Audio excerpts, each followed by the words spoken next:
Welcome to Kind of Funny Games Daily for Friday, September 14th, 2018. I'm one of your hosts, Jared Petty, alongside Mr. Demon Hatefield of the Imagine Games Network. What's up, everybody? Thank you. Too kind. You're too kind. Host of Game Scoop. Yeah, Scoop. Scoop, rapidly approaching its 500th episode. We're turning 500 in just 3 episodes. Wow. Yeah. We're having a big party at IGN in just a few weeks. It's going to be pretty cool. That ranks you among the most venerable, I believe, of video game podcasts. I think just podcasts and like shows in general. Not too many just shows make it to 500 episodes. Yeah, it's been a long time. I've been hosting it for 12 years now. So wow, you were the young and the restless. Yeah, IGN's longest running show. Although Podcast Beyond has had more episodes because Greg and Colin were much more diligent with never skipping an episode back in the day. Right. I'm a little more loosey goosey. Like if we skip an episode here and there, it's fine. You just take a week off. Yeah, just doing a little bit of that. So in addition to Game Scoop at IGN, you do other things as well.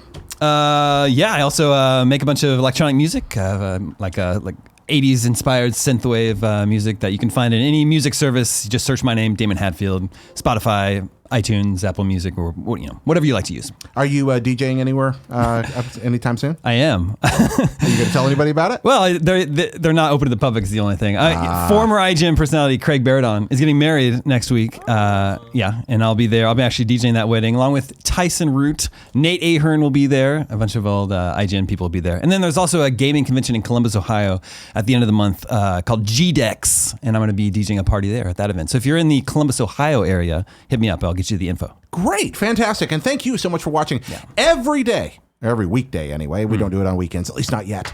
Every weekday, we bring you the video game news you want to know here at Kinda Funny Games. So you can watch live at twitch.tv/kindafunnygames, as many of you are right now, or later on, you can watch at youtube.com/kindafunnygames on demand. Catch up and let us know what you think of the show. If we get something factually wrong right now, even as we speak, you can go to kindafunny.com/you're wrong. Let us know. And if we're wrong about it, we'll read it on the show. I don't think we're going to get anything wrong, though. No? No, I don't think so. Not this time. Some of these kids are going to take that as a challenge. Okay. All right. It's a challenge accepted. Challenge accepted. Housekeeping. Spider-Man Spoilercast with Brian Intihar is live. You should watch it on kindafunny.com. No, Kinda Funny.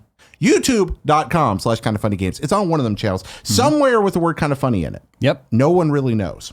Also, Mario Tennis Aces featuring Johnny Ace Party Mode is up on youtube.com/kindafunnygames. Once again, you can watch Johnny Ace play some tennis there. RTX London is this week, kindafunny.com/RTX London. Tim, Greg, Andy, over the pond right now. They're in London Town, doing London Town type things. Go say hi to them.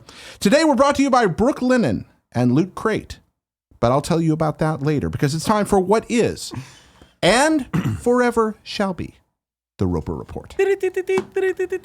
Time for some news. 3 items on the Roper Report today. Baker's dozen. Indeed. Now, Damon, I saw you getting those books out. We're gonna make that's gonna be our rotating segment at the end. Yeah, I'm excited. We're not gonna skip that. No. These books are here for a reason, ladies and gentlemen, and I'm excited about it. Damon's got something up his sleeve.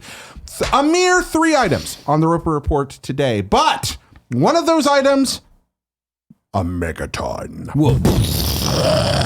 That's right.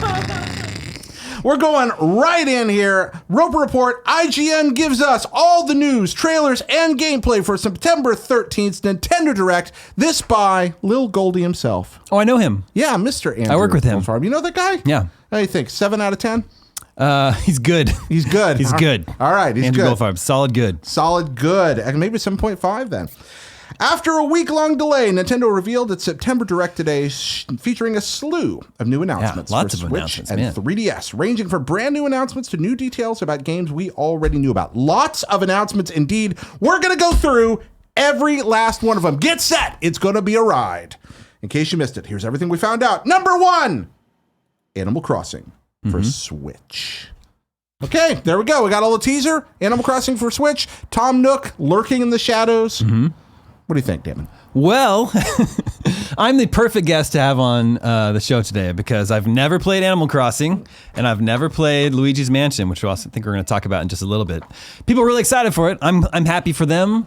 I've never played Animal Crossing myself, so I don't. What is your mental conception of Animal Crossing? I'm not sure it's a Daemon game. Yeah? I don't know if it's a game for me because I need a little bit more. If a game is too open and too like do whatever you want to do, I tend to get bored with it. I need a little bit more of like an objective, something to work towards. Something to poke you in that direction? I'm not a Minecraft fan. I couldn't get into Stardew Valley. So you tell me, is it in that sort of gaming sphere? Here's what I think makes Animal Crossing different. You kind of get this feeling that the world is going on inside your device while you're not there. Like you tell people to do some things, you set them off to do some stuff, and then you're kind of done for a while. You walk away and your little townspeople are doing their thing in there. And when you come back, you're kind of checking in the next day. Hey guys, what have you been up to? Oh, some stuff happened. How do I react to that stuff? Go in there, do that. So you do sort of get those nudges of direction, but they're based on things that have happened since you've been away since last time you checked in. And that's what I like about it. That's what I think the hook of Animal Crossing is it's not just that, ooh, I gotta play as much as I can. That's a world in there. And I'm just this sort of pseudo deity that's playing around. It's almost like a God game. In that sense, but you're sort of a disinterested god with limited power, and you walk off and then come back and do your thing, and now you're going to barter for some stuff and sell some stuff and write a little town theme. Yeah, I don't know. I think maybe you would have to have gotten on board with Animal Crossing back in the day when it started. I don't know. It may be too late to jump into Animal Crossing right now. Okay, well, I know that many people, the Animal Crossing fan community, I'll tell you what, Joey Noel, positively ecstatic. I'm sure I know a lot of people are very excited. I'm happy for you. What was the reaction at Ye Olde IGN yesterday to that news? I know. Brian Altano, very excited. Yeah. That is an Animal Crossing friendly office. Yeah, right that's true. A lot of folks like it there. So we have Animal Crossing for Switch. Next announcement from the Nintendo Direct, Isabelle in Smash Brothers. Not a huge surprise here, as if one big Animal Crossing announcement wasn't enough. Nintendo also announced everybody's favorite mayoral assistant, Isabelle, be a playable fighter in Super Smash Brothers Ultimate. A trailer for Isabelle featured some Animal Crossing inspired attacks like a fishing rod and bucket, and plenty of adorable posing from this universe's best political pop. Now again, Isabelle doesn't mean a lot to you not being an Animal Crossing player, right? Isabelle's been one of those characters that people have been speculating about for a long time. Speculating about coming to Smash? Coming to Smash, yeah, because there was the Isabelle costume, and so people are like, this is probably going to happen. So how do you anticipate Isabelle playing in Smash? I don't know. What I saw from the trailer yesterday, we would need a real Smash expert to dissect that. I think we need to ask Tim. Smash spurt. Yeah, a Smash spurt, as it were. I don't know how she'll play. I mean, we saw they mentioned the fishing rod, they mentioned the visual gimmicks, but I don't know what type of fighter she's going to be. I tend to lean toward the useless Smash Brothers fighters because for me, Smash Brothers is kind of a giant, messy joke that I like to be a part of with friends. Who do you play as usually? Well, I liked when they added Mega Man. Yeah, that was a. Is it because Mega Man is awesome, or well, yes? Okay. Is this like I want to play him? I appreciate all the more obscure characters too. I'm not like a very good Smash player, so I'll just pick the most obscure old Nintendo character I can find. Yeah, I'm going to be playing like Rob or Jigglypuff or some. I play Kirby a lot. When I actually want to compete, I play Kirby, even though Kirby's not really a top tier character. No. But I'm not really playing to win. I'm playing to celebrate Nintendo, which is like what Smash is, right? So Isabelle, good celebration of Nintendo. We've had the Villager for a long time, but it's nice seeing Isabelle in there and having some representation from one of the actual animals of Animal Crossing. Is that the first Animal Crossing like character? It's first Animal Crossing animal to show up. Yeah. So I think that's kind of great. Moving on, once again, in this big opening, Luigi's Mansion 3. Well, we already knew Luigi's Mansion was headed for 3DS. The Direct kicked off with the announcement of a new Luigi's Mansion sequel coming to Switch in 2019. I was really surprised by that one. Of course, we are getting Luigi's Mansion, the original, on 3DS. Right. With a two-player co-op mode. Bad frame rate and all. But yeah, like what... I didn't play the original Luigi's Mansion when it came to GameCube because I remember at the time it like getting lukewarm reviews. Like nobody was really that hyped about it. I'm being unfair perhaps, but I think that there was at that time a kind of a narrative going on in gaming subculture that Nintendo was a little out of touch, that what people wanted to hear about was Rogue Squadron. What people wanted to hear about was Rogue new Squadron Mario was really or a new Zelda, and what they got as their was Luigi's pack-in Mansion. Yeah. was Luigi's Mansion. Yeah. The generation before, they'd had Mario 64, not as a pack-in, but Well, as in the generation, launch. and we had Mario World. Yeah, like- and now Luigi's. So yeah, I guess that's true. It's the first Nintendo console to launch without a Mario game. Yeah, and people are kind of like, what's this? I don't quite... Because Sunshine wasn't a launch title, right? That came a No, little later. it came later. So... But I guess, it wasn't a bad game. It's just at the time people were, well, you think it was a bad I game? think it was a good game. Okay, yeah, I so- think it was better than it got credit for. Luigi's Mansion is Luigi's Mansion is the best Ghostbusters game. Certainly. There you go. That's hardly a Jared original, but it's a fun game about finding hidden stuff, fighting fun enemies. Yeah. So it really seems like good. now people are actually able to appreciate it for what it is rather than being disappointed that it wasn't a Mario game Yeah. at the time. So that's cool. I think the same people that were mad that Zelda was cell shaded that generation. Those or people the are generation- yeah. those people are monsters. Yeah. I think those are the people that were mad about Luigi's That's Mansion. like Wind Waker's like the best looking It's incredible. Zelda game. But Link's like a kid. yeah. Do you remember when people were mad about that? Kid Link is so much cooler looking than Adult Link. Yeah, Wind Waker. Some of you may not remember it, but there was a time people hated Wind Waker. That was a sad time to live. People who don't like Wind Waker can hardly be called people at all. I love that. Moving on. Next announcement here: Final Fantasy 7, 9, 10, and 12, and more on Switch. If you're a Final Fantasy fan who owns a Switch, today is your day. Alongside Final Fantasy Crystal Chronicles and Final Fantasy 15 Pocket Edition, which were announced last week, Nintendo revealed even more Final Fantasy games headed to the Switch remasters. Final Fantasy 12, The Zodiac Age, Final Fantasy 10, Final Fantasy 10 2 HD are on the way, as well as Final Fantasy 7 and 9, plus a new version of World of Final Fantasy and a new Chocobo Mystery Dungeon game. That's the one I'm most excited about. And that's why I love you. Expound. Chocobo's Mystery Dungeon is a game I loved on the Wii. It's like one of the good Wii games. And I think it's a port of that one. I don't think it's a new game. I think it's like I just hope it's dusted off version of that. a cleaned up version of that maybe takes out the worst of the cutscenes and leaves the great action. Because I love the action, like turn-based sections of Chocobo Turn-based, and it's roguelike, right? Yeah, it's roguelike. Right? Yeah, it's like Sheeran. It's like Sheeran the basically Wanderer it's just, or the other Mystery Dungeon games. Yeah, which I love. For people who haven't played this before, can you describe what those games are like? You play as a chocobo. Yeah. And it's all about dungeon diving and procedurally generated dungeons, randomized dungeons each time. And it's turn-based. So like every move you make, the monsters in the dungeon make one move also. Yeah. And you're just trying to make it through to the exit, gathering loot. It's awesome. And so every time you go through it, it's different every time. It's different every time, and you're burning. It's got that kind of roguelike hook where you aren't taking a lot back out with you when you go. So you gotta use your items while you have the chance, and it's really cool. Oh, I'm excited about that. I'm excited about that one. I also haven't played these Final Fantasy games in a long time. I haven't played 7 and 9 since they came out.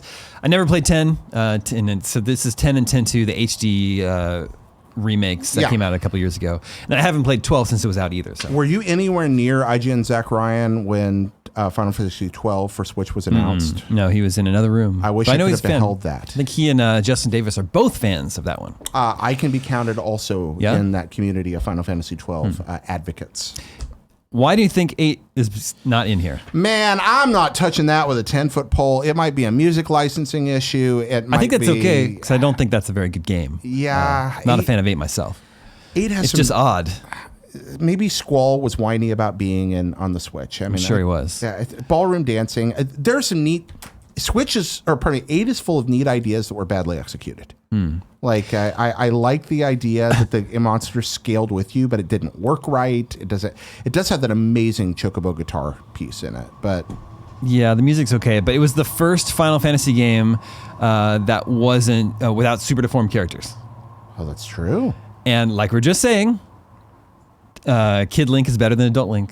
So that's what it is. Super deformed characters. I like the cuter characters. It's just better. 8. I think 8 deserves to be played by people again that are really fans of the Final Fantasy franchise and want to understand its history. But of all of these, that's the one I'm going to miss least. Yeah, for sure. 7 is important to history. I don't actually think it's a great game, but it's an extremely important video game, and we should be playing it and studying it.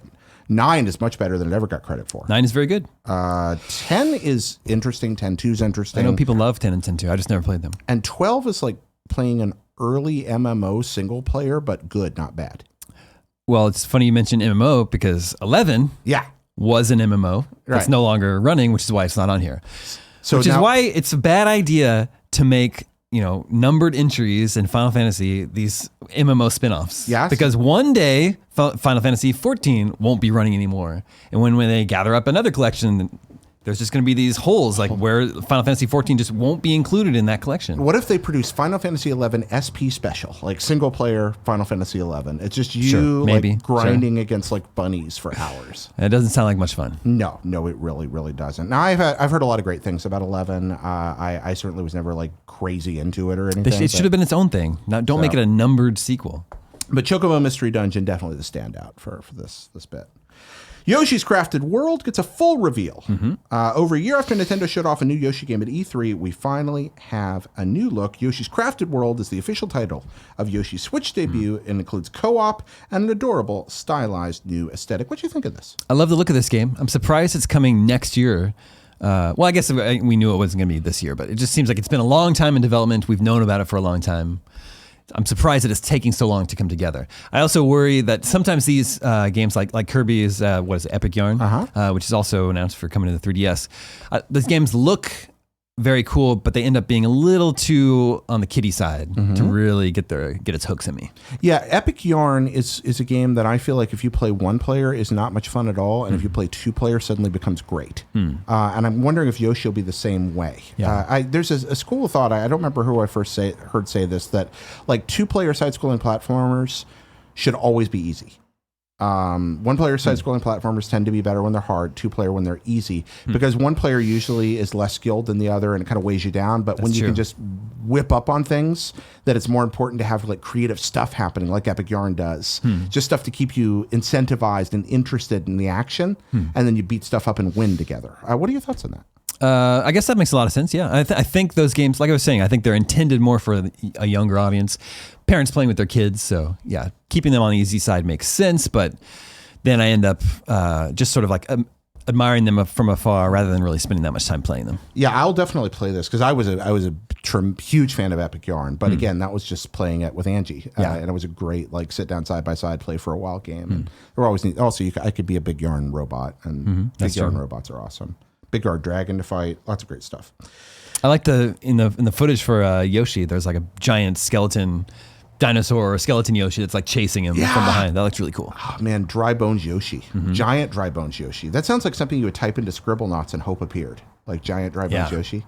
Is there a new Scribblenauts game? Did I just hear about that recently? What's going on with Scribblenauts? I don't know what really happened with Fifth Cell. And I wondered a lot about what the Scribblenauts games have become. I think they laid off a lot of their staff, but there's enough people still there, still able to crank out another Scribblenauts game. Yeah, fun. Oh, something exciting happening behind us there. Fun fact about Scribblenauts: 20 questions, non-victory for the Omega Cops on Gamescope. Is that true? Oh, yeah. You guys didn't get that one? When you were away, that was the fan. That's right. And they didn't get it. They didn't get it. Yeah, so it was a Scribblenauts, great game. Super Scribblenauts, I think the peak of the series, even though there were also good games that came after. IGN's Game of E3 2010. Scribblenauts? Yeah. That's an amazing game, amazing bit of tech. Nintendo Switch Online, fully unveiled. Coming this month. Cue the ActRaiser music, just bum, bum, bum. I can't sing ActRaiser on cue. All right, I understand. We already knew a lot about Nintendo Switch's online service, which will debut on September 18th. But today, we got our first full look at some of the features in action in a big overview video. Now, diving in one step deeper, going from Andrew Goldfarb's IGN article into Chris Reed's IGN article detailing all of this. The paid version of the online service will officially launch September 18th. A 7-day free trial will be available at launch from the Nintendo eShop. In a recent investor QA, Nintendo's managing executive officer Shinya Takahashi said there will be some aspects of the coming upline paid service that will be worth the wait. Nintendo Switch Online will cost $4 for a month, $8 for 3 months, $20 for 1 year. Nintendo will also offer a family membership that can be shared with up to 7 other people. The plan requires at least 2 accounts and will cost $35 for a year. While some Switch owners are sure to grumble about having to pay for a service they've been using for free for over a year, the pricing is significantly lower than what Sony and Microsoft charge for their online services. Xbox Live Gold and PlayStation Plus cost between $10 and $60, depending on the length of your subscriptions. So that's the first news, the pricing. We'll go back to the pricing in a second when we talked about the features. Because we're going to move on here to the next part, classic games. Subscribers to the paid service will have access to a, quote, compilation of classic games with added online play. With online play added to every classic game, players can compete or cooperate online with friends, share their screen, or pass the controller depending on the game. The Nintendo Switch Online smartphone app also enables voice chat during these classic play sessions, just in case you've never heard of Discord. When we asked in June if Super Nintendo or Nintendo 64 games might also be included in the subscription, a spokesperson for Nintendo said, Super NES games continue to be under consideration, but we have nothing further to announce at this time. The service will launch with the following 20 games. Soccer. Tennis. Go on. Well, we can go back and forth. Donkey Kong. Mario Brothers. Super Mario Brothers. Balloon Fight. Ice Climber. Dr. Mario. The Legend of Zelda. Super Mario Brothers 3. Double Dragon. River City Ransom. Ghosts and Goblins. Tecmo Bowl. Gradius. Pro Wrestling. Excite Bike. Yoshi. Ice Hockey. Baseball. We know that 3 new games will be added to the NES library each month for the rest of 2018. For October, Damon? Solomon's Key. NES Open Tournament Golf and Super Dodgeball. November. Metroid. Oh, sorry. Oh, no. I took yours. You do November. You do November. Mighty Bomb Jack, Metroid, and Twinbee. That's an interesting choice. And in December, Wario's Woods, Ninja Gaiden, and Adventures of Lolo. All right. So that's another piece of the service here. What do you think about this, Dan? Well, I'm curious about it. I'm going to subscribe just to like see how these classic games work in the online service. There's some of these choices are a little bit odd as well. Playing online isn't super important to me. I'm mostly a single player gamer, so I probably wouldn't subscribe to the online service just to play online. But I'm a big retro gamer, so that part of it is definitely appealing to me, and I'm curious to see how this is all going to work and what online functionality they've added to some of these games. So the online stuff is something people have been clamoring for since Virtual Console. They're sitting there going, look, emulators, allow you to do this already online. You can play these same NES games in an emulator on a PC with somebody else, and it works. Why in the world didn't Nintendo offer it? Yeah. It's finally being offered. I'm happy to see that finally addressed, and I personally look forward to the opportunity to play Super Dodgeball with you across town.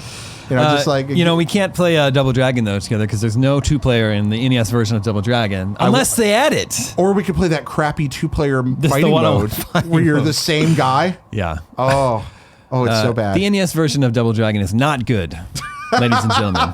Not good. I think 3/4 of NES Double Dragon is fine. And it's fine. And then you can only fight twins. Yeah, you're right. We'll just be sad. But some of these games, so like, no one's going to play soccer, just NES soccer. Nobody's going to play this game. Yeah. Nobody's going to play tennis. I'm glad they're making them available because I think they should make as many things available as they can. But after the cornucopia that was Virtual Console, seeing that we're going to get 29 games by end of year is just disappointing. Yeah. I mean, a lot of these are good choices, but some of these I have on my NES Mini already. Yeah, exactly. I mean, there's some good stuff in here, What too. is Yoshi? Yoshi is not to be confused with Yoshi's Cookie, also a puzzle game. Right. Based on Yoshi. But which one is Yoshi? Yoshi is the other puzzle game. How does it play? It's still a dropper, but it drops differently than Cookie. I've played Yoshi. I've played Yoshi's Cookie. I don't know which game Yoshi is. Yeah, it's just another puzzler. Nobody's going to play ice hockey. Nobody's going to play baseball. Okay, no. Okay, so you're going to play ice hockey? Ice hockey, my friend. It is a myth that Blades of Steel is superior to ice hockey. Okay, I know that ice hockey is good music. It's the one with the fat and the thin guys. I just don't think people are going to play it. That's all. That's all. I'm going to play it. All right. But what are you going to play? Can I? What? It's funny. This is a good segue. This is a good segue that Gradius is on here. You said Gradius, but I said Gradius. Tomato. We were looking through how to win at Nintendo games here. This is volume 1, the red volume, but we have the trilogy right here on the desk. Yeah. I have a bone to pick with this book with Jeff Rovin. I have a bone to pick. Well, I guess it's not you. Best-selling author, Jeff Rovin. Best-selling. Let's flip to the entry for Gradius here, which is on page 57. Yep. Ladies and gentlemen, as everybody knows, the ship in Gradius is called the Vic Viper. That's what we always think of. Everybody knows that.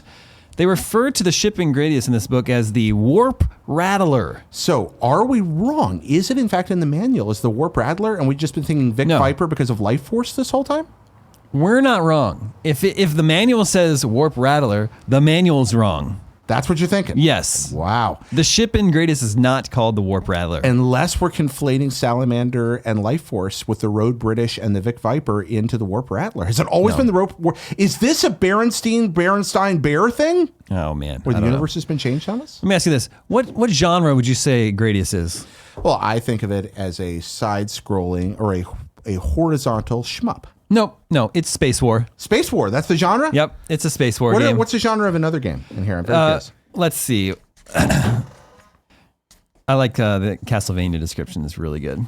What genre would you say Castlevania is? Oh, I think of that as a 2D platformer. No, Jared, it's a horror search and destroy. Horror search and destroy. That is way better than 2D platformer. I think we should create the world's first or second horror search and destroy. We need game. to bring that back. I want to play more horror search and destroy games. These books were amazing. They're so good. They had no pictures. They were just written descriptions of the games. The weird details about the story, as Sam Claiborne pointed out yesterday on Gamescast, and then some actually useful tips. What genre do you think Kid Icarus is? Whiny Angel Simulator. No, it's Fantasy Quest. Fantasy Quest. That's a Fantasy Quest game. You had a couple, because I think Zelda's Fantasy Quest as well. Check Zelda's Fantasy So Quest. Solomon's Key. Fantasy Quest. There we go. They're in the same genre. And if you haven't played Solomon's Key, you'll get a chance to later this year. And you should. That's actually a really good game. Online service. That's a good game. 3D World Runner. Science Fiction Quest. Science Fiction Quest. Yeah. See, I like these genres, man. We're going to dig through these more. Maybe I'll have you over on Gamescast sometime, just read through these. You do this sometimes on GameScoop. Yeah, we read through old video game texts. Dramatic readings of the scripture. All right, so Mark's got a letter for us.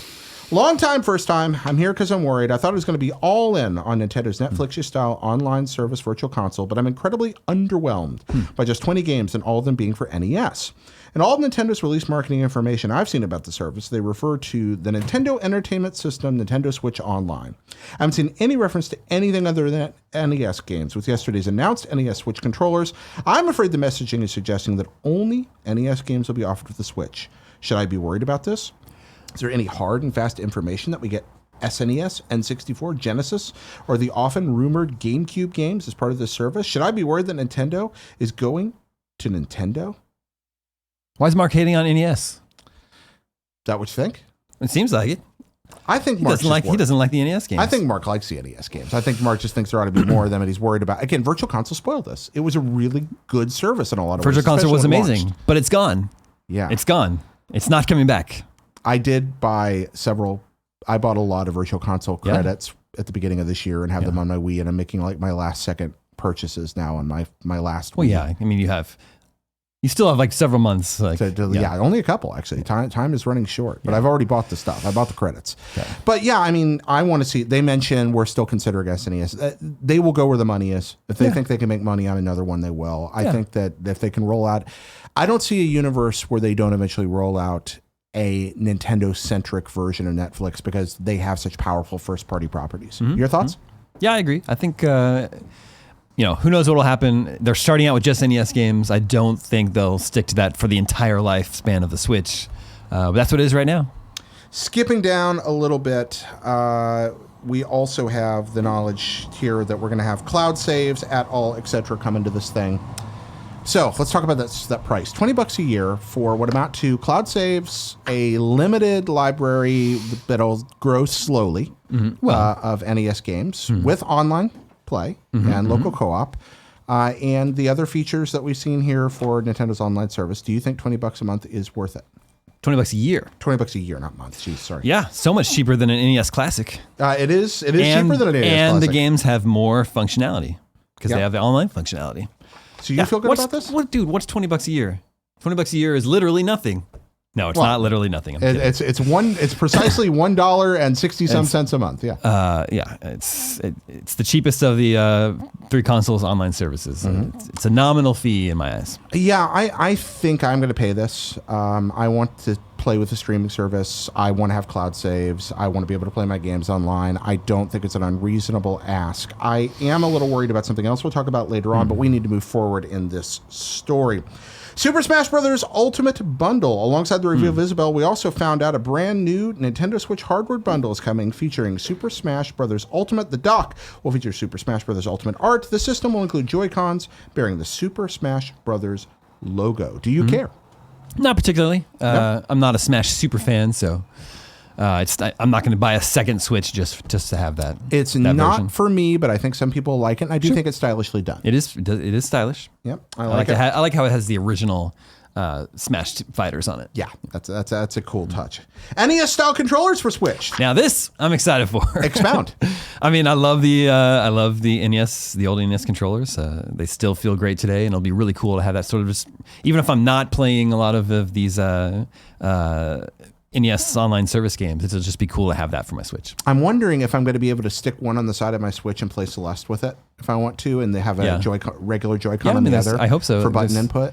Yeah, you should be able to use it for, like, I guess maybe, I'm trying to think, Dead Cells, I guess maybe it uses too many trigger buttons. Yeah, I wonder about that. That could be problematic. The triggers could be an issue. Maybe that won't work. But there are also all these, outside of Nintendo games, there's retro games released on the Switch every week. Yeah. Really obscure old arcade games and Neo Geo games and all that stuff. Super Burger Time is on there. Super Burger Time indeed! An NES controller would be perfect for a lot of that Johnny stuff. Turbo. Yeah. Although you have the 4 buttons on Neo Geo, and that could become an issue. Yeah. Not for those Data East arcade games. They're okay with 2, though. So that's exciting, and I hope they make those compatible or patch compatibility. Some people were complaining that they were $60. I don't know. It's $60 for a pair. Yeah, that's what you pay. We pay a lot for controllers. We just do. Controllers are just expensive. The Famitrollers for $49.80 in Japan. Did you look at these? Yeah, they got the second because the Famicom controllers are not the same. The Player 1 controller is the same, but the Player 2 controller has no select and start button and has the built-in microphone, just like the Famicom. Yep. Now I don't know if that microphone is real or not, or if it's, and it also has the volume knob on it. I wonder if it'll be functional. No, I'm not sure if it's functional, but that also makes me wonder, is the slate of NES games in Japan the same? I don't know. That's what I want. I bet there's some differences in there. I want to see what the Famicom games are. They're probably getting stuck with Iki again. And that also reminds me, what is Twinbee? Twinbee is a Konami game? Yes, Twinbee is a vertical shooter. That came to NES? It's the one where you shoot the bells. Do you remember this? Like the bells come down from the top of the screen? I just don't remember it being on NES. Yeah, is the only thing. Twinbee's exciting. Also, there's another game that I noticed in How to Win at Nintendo Games that I had a question about. Do you know this game? I don't know this game. Breakthrough? Breakthrough? On NES? I don't think I played this. But I've never even heard of it. It's Breakthrough, BREAKTHRU. Breakthrough. I don't remember this game. I don't remember this game. What genre is it? Let's see. Breakthrough was on page 16. So I remember reading about it. Military Search and Destroy. Wait, is this the weird bad version of Commando? I might have played this. Breakthrough. I don't know this. There are many NES games I've never heard of. I think this might be the bad version of Commando. I think I've played this, actually. Not by Capcom, though. New Super Mario Bros. U coming to Switch. Yep. What do you think? That's okay. Now, let me ask you this. What do you think about the art style of the new Super Mario Bros. Series? You and Tim should get together because he doesn't like it at all. Yeah. Yep. I'm fine with it, but I'd like to see them leave it behind. I think it's about played out for a while. Do you know there's some people out there that like it? People like Andrew Goldfarb think that's like the best looking version of Mario. Fascinating. So like when they're playing Mario Maker, they actually choose that art style on purpose. No one does that. You have to be a monster. Andrew does. Andrew's kind of a monster. I don't like that particular look for Mario, but it's a nice package because it includes the Luigi. Yeah, it includes Super Luigi U. It comes with a grand total of 164 courses, 2 new playable characters. One is a little bit more of like an easy mode, I think. Yeah, Nabbit can't get hurt by enemies, so I guess he can only fall in pits to die, which is interesting. And then Toadette is in there. And then what do you think about the Toadette can turn Peach into Peachette? Which raises some interesting questions. If Toadette is the female version of Toad, I don't know what's Peachette. It's interesting. I have no idea, but. New Super Mario Bros. U, I think a lot of people didn't play it, and it's a shame because it's one of the best in the series. I am still salty, though, about the fact that I won't be able to use that 5th player platform creating mode, which is inherent to Wii U. Creating mode. Yeah, I know. Because it was on the gamepad? The one that you played on the gamepad. That is my favorite way to play that game, and it is now gone. That made that You sure game it's gone? better. I mean, how would you do it? They haven't showed it off at all. I don't know. They've completely ignored it, and you wouldn't be able to do it because you'd need 2 switches to make it work. Well, you can use 2 switches for Super Mario Party. Maybe. So Okay, well, maybe that is actually pretty cool what they showed off with that. All right. Stop the presses. Katamari Damacy on Switch. Yeah.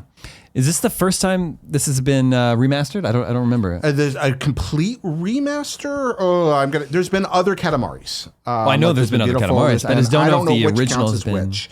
Remastered before. I don't want to speak out of turn here. I do know that now I've got a proper twin stick Katamari on handheld based on the best one in the series on the platform I wanted it on. There you go. So it's supposedly coming this year. If you haven't played Katamari Damacy, it's a delight. It is a delightful game where you roll a ball around, gathering stuff, getting bigger and bigger and bigger, and then you send it out into space and it becomes a star. This is hands down my favorite thing from this. It's like peak weird Japanese. It is. It is but in a good way. A fantastic way. It's a very creative game. Have you played Donut County yet? I've heard a lot about it. I haven't played it myself, but it's got some Damacy vibes. I know it's Damacy. It's a Damacy-like. Yeah. Katamari-like. Then even more new games coming to Switch. 7 other new games. Warframe getting a release date. New looks at Just Dance 2019, FIFA 19, Team Sonic Racing, NBA 2K19, NBA 2K Battlegrounds 2, and Lego DC Supervillains. Yeah, I don't care about any of those games. Okay. Also got details on Splatoon 2's next update. Okay. You care about any of that? Nope. All right. Well, there are updates to Splatoon 2.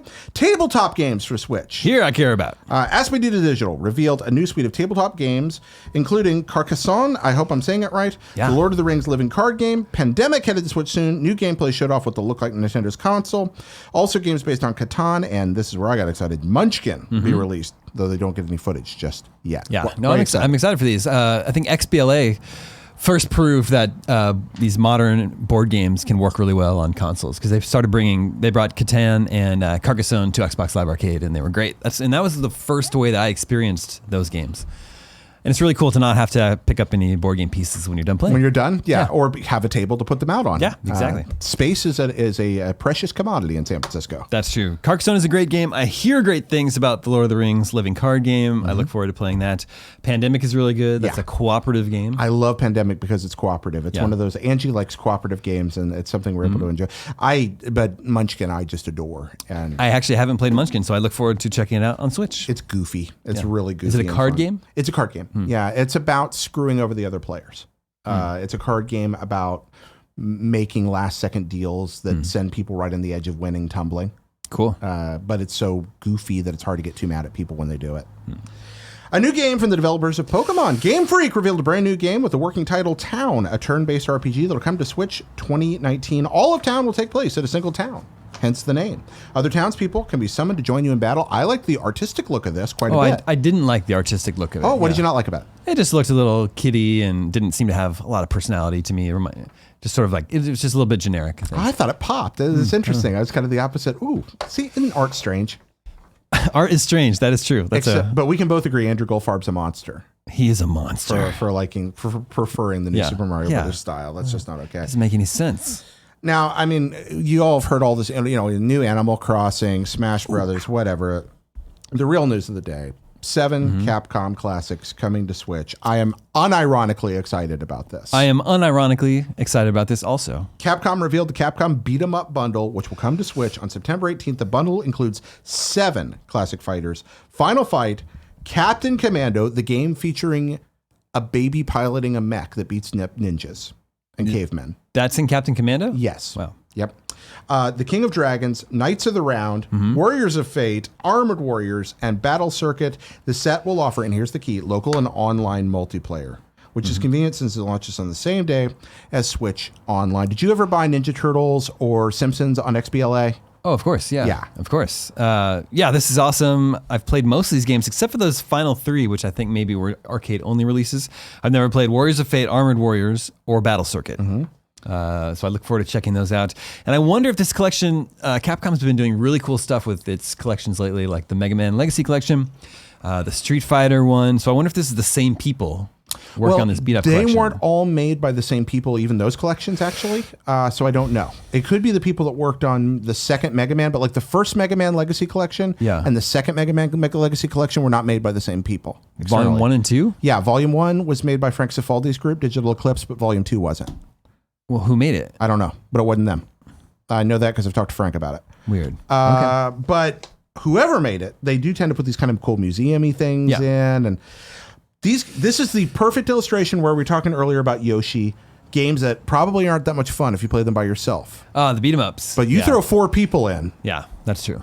And it's just... It's also like when you're not having to pump quarters in, they just become really easy. When you can just add as many credits as you want. Yeah, but will these do that, or will they follow the XBLA model like Ninja Turtles did, where they give you limited credits, just barely enough to win the game? Yeah. If you're good. You will play each of these games precisely once. Yep. And you'll play it for an hour with people you love, and you will have a blast, and then you will probably not play it again. That's accurate. But that's 7 hours of entertainment that you haven't been able to get before, and I think I am all in on this. Yeah, that's cool. All in on this. Civ 6. Yeah, we knew this was coming, Yeah. but that's really cool.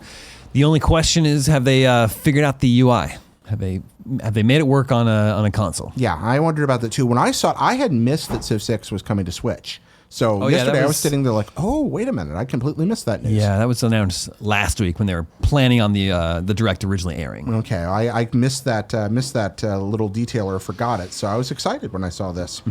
City Skylines, available on Switch. Yeah, available yesterday. There we go. The better SimCity. The today. better SimCity, indeed. Let's see. Have we seen anything about Daemon Ex Machina here yet?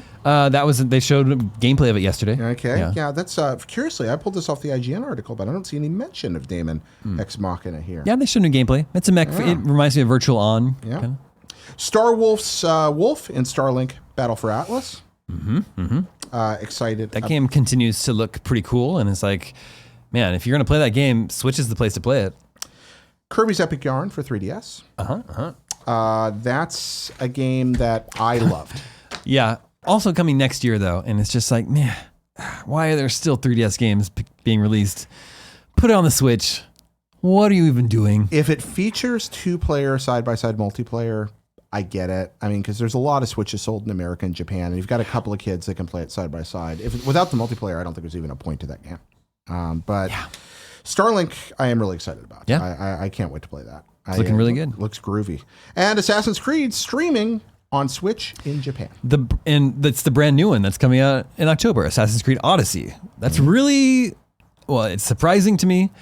I don't know, so Resident Evil 7 is already streaming on the Switch in Japan. I haven't heard about how it works. I think it works reasonably well. So to me, this is really odd that they're doing this in Japan and not here. Yeah, I'm not sure what that's all about. I don't know any of the backstory on this. So Switch owners could be playing Assassin's Creed Odyssey. Yeah. They're just not. What? It's a little odd to me too, and I'm really wondering about that. I assume this is going to come over here. Why would they? Is it just infrastructure in Japan might be better? It could just be that. Damon, it's a small country physically, so you don't have to pipe your data bandwidth nearly as far. It might just be that. Because America's infrastructure for web kind of sucks. That could just be that. But it's like there are certain places where it would work though. Like so, it's like why not provide people the option? Because then you have people in you've got people in Kansas getting really really angry that they bought their game and it doesn't work. Our internet is fine in Kansas. You got good internet in Kansas? Yeah, it's totally fine. All right, excellent, good to hear. Didn't mean to disrespect Kansas. Right. Then, from Nick Sangelantino of IGN, last part of this section of the Roper Report, Nintendo Cloud Save data is deleted if your subscription expires. The ability to back up local game saves into the cloud is a feature Nintendo has long touted as a selling point for Nintendo Switch Online service starting September 18th. These cloud saves, however, will be lost if a customer allows their subscription to lapse. Save data stored with Save Data Cloud cannot be kept outside of the duration of your Nintendo Switch Online membership, reads an FAQ on Nintendo's UK website. Nintendo Entertainment System Nintendo Switch Online also uses the Save Data Cloud, so the same applies. However, if you keep the Nintendo Entertainment System Nintendo Switch Online save data saved locally on your Nintendo Switch console, then you can use it again if you purchase another membership. A similar FAQ on Nintendo's US site says essentially the same. So, what are your thoughts about this? Well, it shouldn't be too surprising if it's part of the service. I mean, I don't know why you would keep getting the benefits of the service after you cancel the service.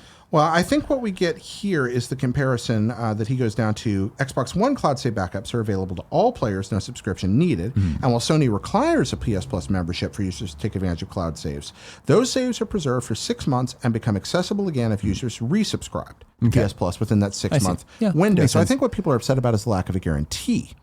Now, Tim from Colorado wrote to us this morning. Now, I don't know Tim from Colorado. I cannot validate the testimony of Tim from Colorado. I cannot state that this is hard fact. But Tim from Colorado said, after reading this morning that Nintendo would delete your cloud saves as soon as you stop paying for your upcoming online service, I decided to try my hand at this games journalism I've heard so much about and called Nintendo myself. I was told by their customer service rep that cloud saves would be retained after online service had stopped, but they could not guarantee or specifically state for how long. I just wanted to share this relatively good news with anyone worried that a lapsed payment or brief financial woe would be compounded by your Switch saves being immediately deleted from the cloud. Thanks for all you do. Shout out to Cool Greg. Now, again, that's Tim from Colorado. Can't validate that, but it is at odds with what Nintendo currently has on their FAQ that IGN's reporting. Well, also that is the UK site, right? Yeah, well, no, there's also a US site that says roughly the same thing. Roughly the same thing, okay. So that means that Nintendo probably needs to get its messaging clarified. Yeah, I think so too. I think that's also, it's not like you can also move your cloud saves onto your console to save them that way. Yeah. So you have that option too. That's a good point. It's not as like well. you can't so there's a lot of access options some there. Yeah. So you think you're okay with this? Feel pretty good? I'm not going to lose any sleep over it. I would like to have a little bit of a guaranteed buffer built in. It would make me feel better because sometimes credit cards get stolen and then a payment gets missed. And then, Number 2 on the Roper Report. Believe it, 45 minutes in. We're on number 2. So where are we? This has been a long one. We're still on number 2. We're going to be really quick about this one. Downwell confirmed to be in development for Nintendo Switch by Tom Hopkins at Big Twinfinite. Downwell, the critically acclaimed mobile game, currently in development for the Nintendo Switch, and you'll be able to play it in tape mode. Moppin's game, published by Devolver Digital, originally came to mobile devices in late 2013, early 2016, and PS Vita a few months later. We'll soon be able to play it on Switch's larger screen. Since Downwell, as the name alludes to, is a game that plays downwards, with you moving left and right to avoid obstacles, it's important that it'll be playable in tape mode on Switch. Tape mode is when you remove the Switch's Joy-Cons and play a game with a screen lying vertically. Is it not tate mode? I said Tate. I think it is Tate. Because it's a Japanese word. Ladies and gentlemen, you are correct. Thank you, Damon Hatfield. Tate mode. You don't have to send it to your wrong. Damon already got me. Tate mode. See, I told you we're not going to get anything wrong. Little man Tate mode. Also, this is story number 3. Yep. Not story number 2. Yeah. We're on story number 3. Oh, no. We only had 3 items in the Roper Report. I combined 1 and 2 because they were about the same thing. Well, so that's not what the paper says. Actually, story number 2. Well, Kevin, get with it. Follow the show. Everything's falling apart. I'll tell you what. Number 3, Telltale's Poker Night 2 is gone. This directly from Telltale support. Why is Poker Night 2 no longer available? Because right now, if you go to Steam or iOS or these other places, Poker Night 2 delisted. And also, remember Poker Night? No, I didn't remember it. I remember. I'd completely forgotten about it. It's fun. I like Poker Night. I remember hearing good things. It's good. Poker Night's good. People don't talk about this game. Nobody talks about this game. They should talk about this game. It's a good game. It's a great gag. It's a good Texas Hold'em poker simulator with some really funny dialogue. I liked it a lot. I recommend it to you. Too bad you can't buy it. I can't. Or can you? Poker Night 2 has been withdrawn from sale on digital platforms. Due to the expiration of our digital distribution agreement, we currently do not have any plans to renew this agreement. I hate when games are delisted. I understand when they're licensed that sometimes they have to be, but when a game is primarily digital, that means it effectively disappears from history. See Scott Pilgrim. Yeah, or a lot of other things. But, my friends, Scott Pilgrim not completely delisted. Well, you can still download it if you have a 360 for some reason, which I pulled out of the trash last week and did. But this morning, saddened by this news, I ran an experiment and I went to Amazon.com and I got a digital download on Amazon.com for Poker Night 2. I purchased a digital code from Amazon directly, a Steam code that they were still selling after the story went up.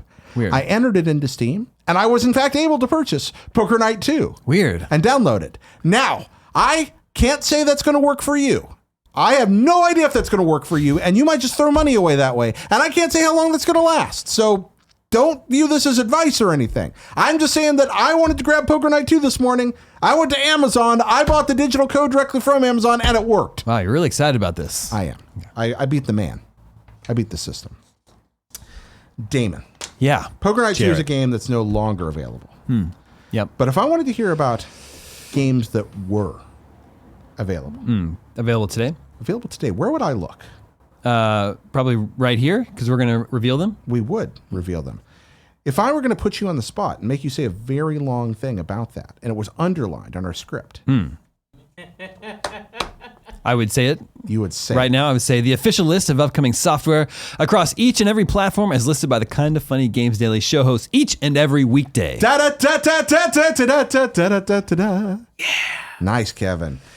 Out today. If you got anything to say about any of these, just jump right in. And thanks, Kotaku, who always, they're friends over there with this wonderful list they provide.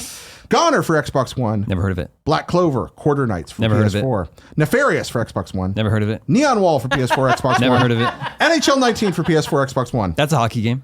Raised for Xbox One. Never heard of it. Recore Definitive Edition PC. Really? No one wants the definitive edition of that. Shadow of the Tomb Raider, PS4. That's the one. That's the one, ladies and gentlemen. PS4, Xbox One, and PC. That's the one? That's the one. You wanna play that Shadow That's of the the Tomb one Raider? to play today. Yeah. You like it? Oh, yeah, it's great. Super Lucky's Tale for PC. That's the mascot platformer. Trickster VR Co-op Dungeon Crawler for PSVR. Never heard of it. There we go. New dates. Rocket League's cross-platform party system has been delayed by Nick Santangelo of IGN. Sonics has delayed the Jello. release of its planned cross-platform Friends and Party system for Rocket League. Dubbed Rocket ID, the system was originally supposed to launch this month. That'll no longer be the case. A post on Rocket League's website explains that Psyonix has made the difficult decision to push Rocket ID out of September and include it in a future update. We want to ensure Rocket ID is operating flawlessly on all platforms before its release. This extra time will ensure you'll be playing and partying up with friends on different platforms with ease. There we go. Moving on down here to Reader Mail. Today, Damon, Reader Mail is brought to us by Brooklinen. You spend a third of your life in your sheets, and Greg and Tim sleep on Brooklinen sheets, and they love them. The winner of the best online bedding category by Good Housekeeping, Brooklinen is the fastest growing bedding brand in the world. Over 20,000 5-star reviews. Damon, do you love a good night's sleep? I love a good night's sleep. Yeah. Do you like to be cozy, Yeah? wrapped up in soft blankets? Yeah. Who doesn't? Warm, fluffy linens. Yeah. You might want to check out Brooklinen then, because the sheets are soft, the colors are vibrant, and so easy to mix and match. What's your bedding pattern right now?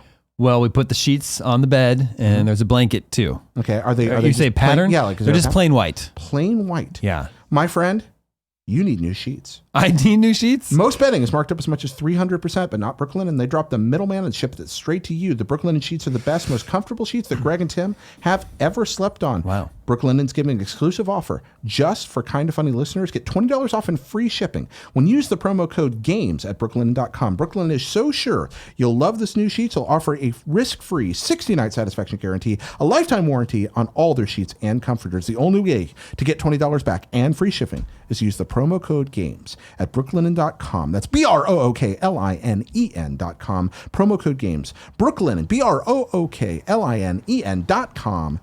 Promo code GAMES. Brooklinen. These really are the best sheets ever. But that's right. Brooklinen, one of our sponsors, but today another. Loot Crate is sponsoring us. If you didn't know, Loot Crate is a monthly subscription box delivered directly to your door with exclusive pop. Damon, you ever received a Loot Crate? We get them at the IGN office. You ever find anything groovy in a Loot Crate? Probably. Yep. So we look here and we say Loot Crate curates designs and everything themselves that you can't find anywhere else. I've gotten tons of Ghostbusters and DC collectibles from Loot Crate. Yes, indeed. Greg Miller, tons of Ghostbusters and DC collectibles from Loot Crate. You can too. Each month has a theme. This month is First Contact with out-of-the-world items featuring Marvel's Venom, Alien, Predator, and X-Files. I do love getting mail. Who doesn't love getting mail? And you Actual mail? Yeah, and then That's you always open it up fun. and there's something fun inside physical mail. There's a guaranteed t-shirt in every crate. Loot Crate packs $50 in value into each crate for less than $20 a month. Well, like you said, Greg gets Ghostbusters and DC collectible stuff from Loot Crate. I said I have because I was reading wrong. I have not yet. Wanted to make that clear, but Greg has. This crate will sell out. You only have until Wednesday, September 19th at 6 p.m. to guarantee your order, or this crate will be gone forever. Get the best surprises each month from the largest geek and gaming subscription company, Geek Out in Style with Loot Crate. Subscribe now by going to lootcrate.com/games and enter the code GAMES to save an exclusive 15% off your subscription. That's right. Subscribe now by going to lootcrate.com/games and enter the code GAMES to save an exclusive 15% off your subscription. Damon, you know what I'm going to do after the show? What's that? I am going to go to lootcrate.com/games and enter my code GAMES Cool. and save an exclusive 15% off my subscription. Cool. I'm going to get a burrito. That's a good. That's also a good choice. Yeah. That's where? a delicious choice. I mean, I can't look down on that. Reader mail.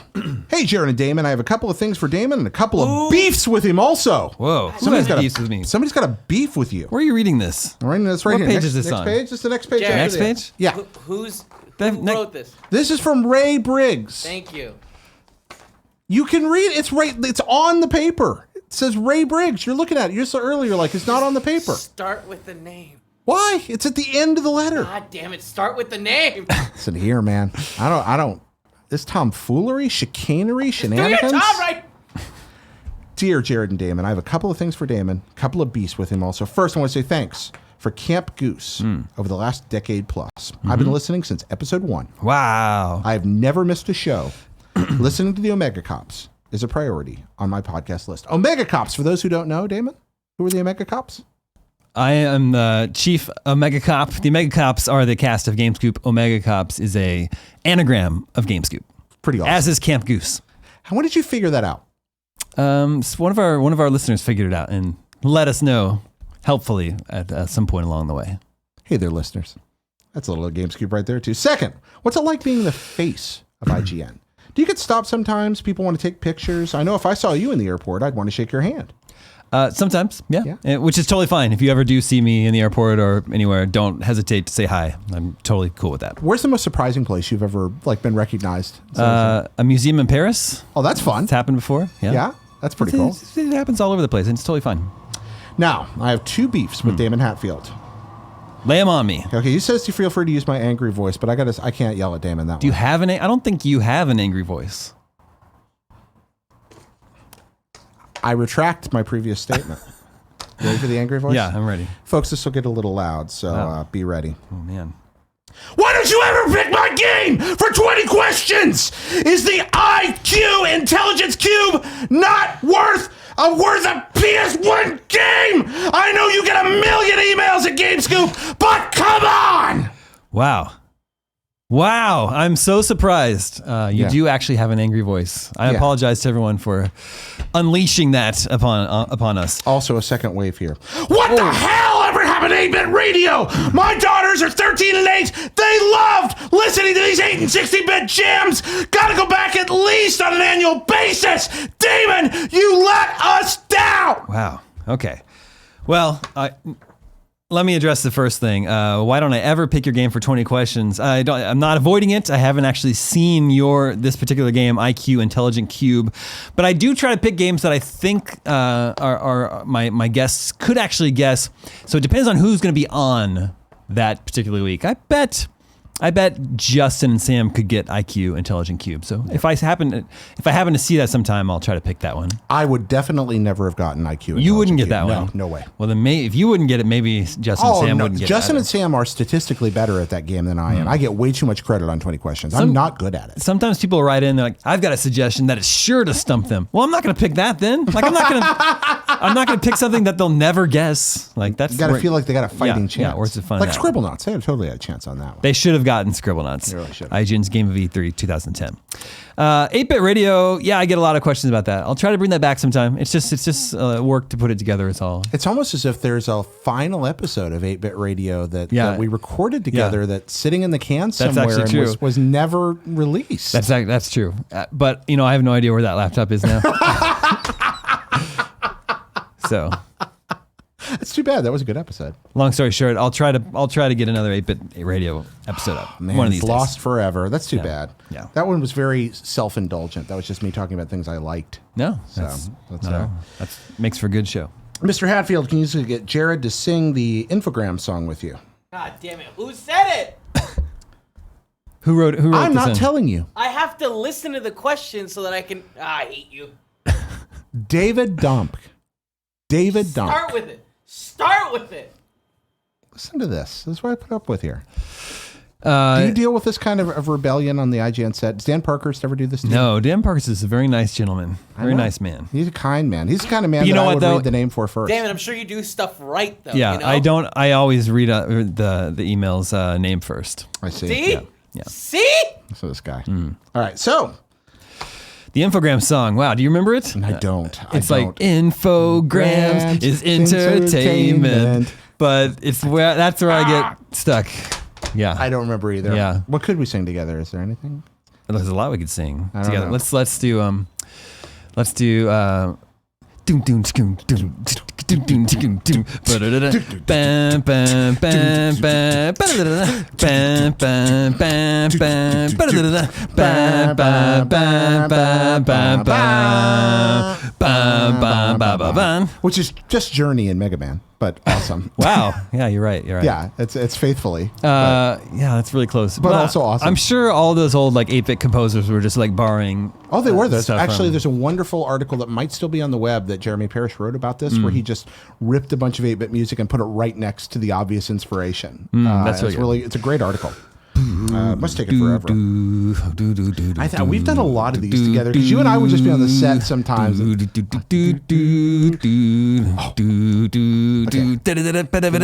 Okay, I know. I got it. Ready? Okay. Boom, boom, boom, boom, boom, boom, boom, boom, Oh, wait, are you doing Shadowgate? Yeah. Okay. Shadowgate has such good music, It dude. really does. NES Shadowgate is amazing. All right, they're probably ready to kill us at this point. What's up, Omega Cops? My question is regarding... Damn it. Did it on purpose that time. I know you did. My question is regarding the Tomb Raider reboot franchise. What do you think the future of this series is? It seems since its original launch, it's never been able to catch a break. The first is seen as a commercial failure in Square Enix's eyes. The second was a console launch exclusive that came out on the day of a little game called Fallout 4. Now the third seems to be coming out to little fanfare. I've enjoyed this reboot a lot so far. I'd hate to see it go the way of the Deus Ex franchise. Thanks for what you do. Glad to see you on the show, Dame. And this from Eric Myers. Yeah. I love this this new Tomb Raider reboot trilogy. I hope it continues. You know, I think this trilogy is supposed to be Lara really becoming her persona of the Tomb Raider. So they could certainly continue it forward with her actually, you know, being the Tomb Raider instead of becoming it, you know? Yeah. This week's release date is a little unfortunate, coming right after Spider-Man, and that seems to be all that anyone can talk about right now. So I do think it's going to be a little bit overlooked, but hopefully, you know, at some point down the road, people will give it a shot, because I've been playing it a lot and it's really good. We had some IGN peeps on Gamecast this week. That'll go up Monday, and just a little sneak peek to that. But some of them have been playing both Shadow and Spider-Man, and the consensus kind of seemed to be that people really like Spider-Man, but they actually kind of preferred Shadow. That's interesting. I wondered. I know Shadow's. Yeah, I play them both. Shadow's more my kind of game. Yeah. I love those games. Spider-Man's really fun to me. I've never been a big fan of the character, so I don't have that part of it. But I think it's definitely a really fun video game. Shadow the Tomb Raider is not meant to grab me. The Tomb Raider reboot didn't do for me what I thought it would. I loved it. But I think most people love it, and I that's one of those games that I'm kind of like appreciating from afar. Just like, I get why people like it, not my thing. But I think there's a lot to be said for it. Now time to squad up. That's right. This one from Joey Youssef on Twitter. That's at Joseph O. Youssef, JOSEPHOYOUSSEF. That's at JOSEPHOYOUSSEF. And Joseph's being pretty frank here. I've been going through a really bad breakup. I struggled with depression my whole life. I've lately dove down into a hole of substance abuse and self-harm. I'm getting help, but I really need someone to be there that I can relate to. And I'm asking if any of the best friends out there can give me some of that sweet, nasty love I hear so much about. My emotional wound and physical wounds are starting to heal. I just need a friend. P.S. I love you, XOXO. P.P.S. Thank you for everything you guys do at KF and Kind of Funny Games. You've been my rock for so long. So if anybody wants to play along with Joseph, that's at Joseph, JOSEPHOYOUSSEF on Twitter. And now it's time for everybody's favorite part of the show. You're wrong. Damon, you said we might not be wrong about anything today. Yeah, Are you I feel pretty confident by that statement? I feel pretty confident. All right, reaching down here. Reaching down here for the official Kind of Funny You're Wrong-O-Matic. Opening it up. And wait, being the kind of funny you're wrong-o-matic, it is, of course, nonsensically locked. Let's see. Let me get it. I got it. He put the code over here. Oh, good. There we go. Why do we lock it? Who knows? I don't know how to turn off the lock because I hate Apple products. Oh, that's it. You don't know how to turn. Okay, I'll do that for you, Kevin. All right, sounds good. Instead of whining about it, I'll actually do it. I'm Be helpful. proud of you. No problem. By the way, the name of this segment, Kevin, is You're Wrong, just in case you need that for the run of show. See, I know that one, Jared. Okay. I have to listen to the question so that I can summarize the question in the description of the You're Wrong. Let's see. From Zaire, also released Nintendo Labo Vehicle Kit out today. Okay, so that's, I don't think we got that Not really wrong. We just missed it. He also points out, also released today, Xenoblade Chronicles 2 Tome of the Golden Country out for expansion pass. That's very good. If anyone's wondering, the first episode of Games Daily was the 19th of June, 2017. So that's roughly 300 episodes now, assuming my math's correct. That's not a year wrong, but okay. Slight update regarding the Final Fantasy games coming to Switch. All of them also coming to Xbox One with the same release dates and Windows. A lot of people mentioning Xenoblade Chronicles. Regarding Mega Man Legacy Collection 2 developer producer, that was MMLC 2 produced in-house by Capcom themselves. Wait, which one now? You were asking about Legacy Collection 2. That was produced internally by Capcom. Interesting.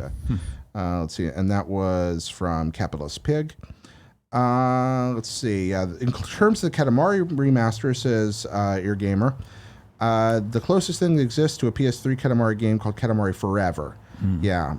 But I don't think it's actually a straight remake. It's because, it's the first time to be available outside the PSP Vita ecosystems, according to Kebabs.